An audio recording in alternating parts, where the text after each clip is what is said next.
अस्सलाम वालेकुम। धरती टीवी न्यूज़ सां गॾु मां आहियां फौज़िया एजाज़। सभ खां पहिरियां headline.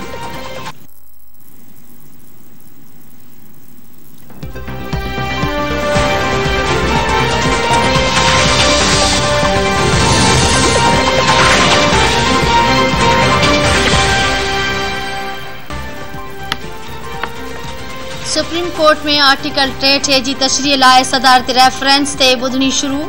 Chief justice Umar Ata बिंदियाल जी सदारत हेठ 5 रुकनी लार्जर बेंच रेफरेंस ते ॿुधणी करे रही आहे।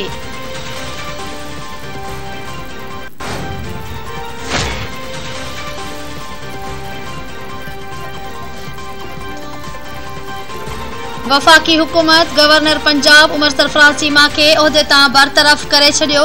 Senior joint chief secretary cabinet Taimur Tajammul जी सही सां नोटिफिकेशन जारी। नोटिफिकेशन में चयो वियो आहे त गवर्नर पंजाब खे वज़ीर आज़म जे एडवाइस ते उहिदे तां हटायो वियो आहे। स्पीकर पंजाब असेंबली चौधरी परवेज़ इलाही वक़्ती गवर्नर पंजाब तौर ज़िम्मेवारियूं अदा कंदो। गवर्नर पंजाब उमर सरफराज चीमा खे मिलियल सिक्योरिटी बि वापस। पंजाब पुलिस जो चवणु आहे त उमर सरफराज चीमा गवर्नर हाउस आयो त खेसि दाख़िल थियण न ॾिनो वेंदो। सदर आरिफ अलवी गवर्नर पंजाब उमर सरफराज चीमा खे हटाइण वारी वज़ीर आज़म जी एडवाइस रद्द करे छॾी हुई।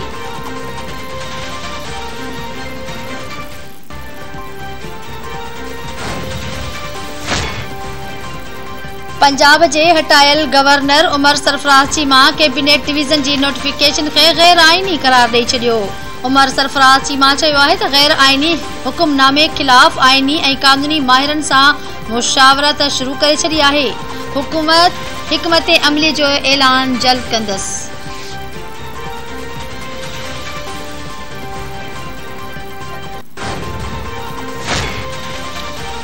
ठुल में मुबैना पुलिस मुक़ाबलो।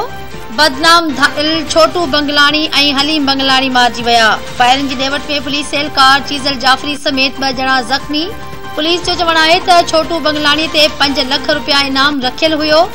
ज़ख़्मी एहलकारनि खे इलाज लाइ अस्पताल मुंतक़िल कयो वियो।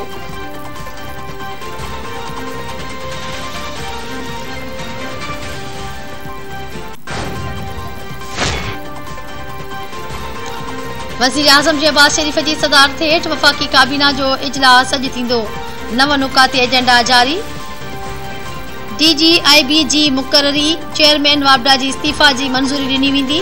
तवानाई सेक्टर ते ब्रीफिंग ऐं मुल्क में कणक जी सूरतहाल जो जाइज़ो वठण सां गॾु रियासती इदारनि ख़िलाफ़ इमरान ख़ान जे बयाननि ते गौर वीचार कयो वेंदो।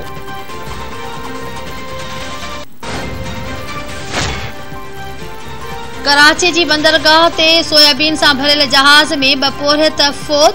लाश ॿाहिरि कढिया विया। जहाज़ ब्राज़ील खां 62,000 मैट्रिक टन सोयाबीन खणी कराची जे बंदरगाह पहुतो हुयो। वफ़ाक़ी वज़ीर फैसल सब्ज़वारी चयो आहे त जहाज़ मां सोयाबीन ॿाहिरि कढियो पियो वञे। गैस जे ख़ारिज थियण बाबति के बि इतला नाहिनि। जांच कई पई वञे। 24 कलाकनि में इंक्वायरी रिपोर्ट पधरी कई वेंदी। सिंधुअ में कोटड़ी बैराज वटि पाणी जी खोट बरक़रार। सिंधु नदी में पाणी बदिरां वारी वारी उॾामण लॻी। पाणी जी खोट 55 सैकड़ो खां वधी वई। कंट्रोल रूम जो चवणु आहे त कोटड़ी बैराज वटि अपस्ट्रीम में पाणीअ जो वहिकिरो 4845 क्यूसिक रहिजी वियो। डाउन स्ट्रीम में पाणीअ जो वहिकिरो 200 क्यूसिक रहिजी वियो। कोटड़ी बैराज वटां निकिरंदड़ चइनी कैनालनि में पाणी न हुजण जे बराबरि आहे। सिंध जे मुख़्तलिफ़ शहरनि में पाणीअ खोट ख़िलाफ़ आबादगारनि जो एहतजाज।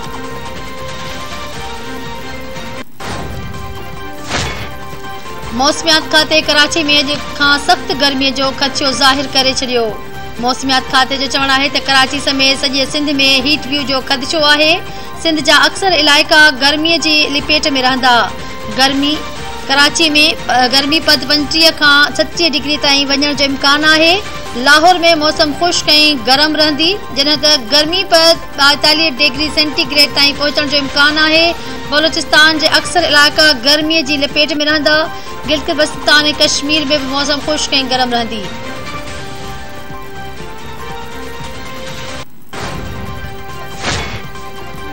सिंध जे वॾे वज़ीर सैयद मुराद शाह जी सदारत हेठ BRT रिथा बाबति इजलास। ट्रांसपोर्ट वारे सूबाई वज़ीर शर्जिल इनाम मेमण इजलास के ॿुधायो त ऑरेंज लाइन रिथा जा कुछ सिविल वर्क्स बाक़ी आहिनि। रिथा जो 95% इंफ्रास्ट्रक्चर मुकम्मल थी वियो आहे। 20 बसुनि लाइ SIDCL खे पैसा बि ॾेई छॾिया। वॾे वज़ीर सैयद मुराद शाह मास ट्रांसिट अथॉरिटी खे मई जे आख़िरी हफ़्ते ताईं रिथा मुकम्मल करण जी हिदायत करे छॾी।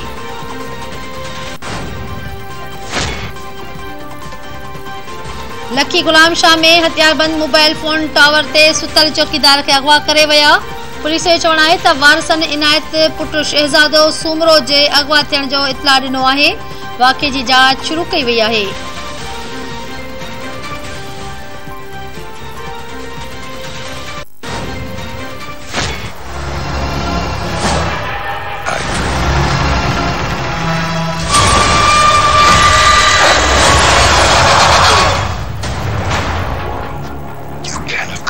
Everything strange.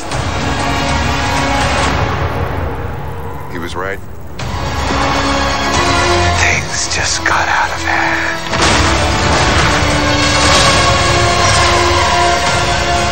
You break the rules. Look out!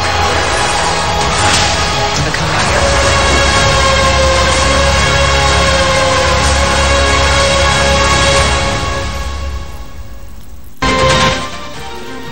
Doctor strange जी जादुई कहानी ते बदल सीरीज़ जी नई film doctor strange in the multiverse of made in madness समूरी दुनिया में 80 अरब रुपयनि जो बिज़नेस करे वरितो।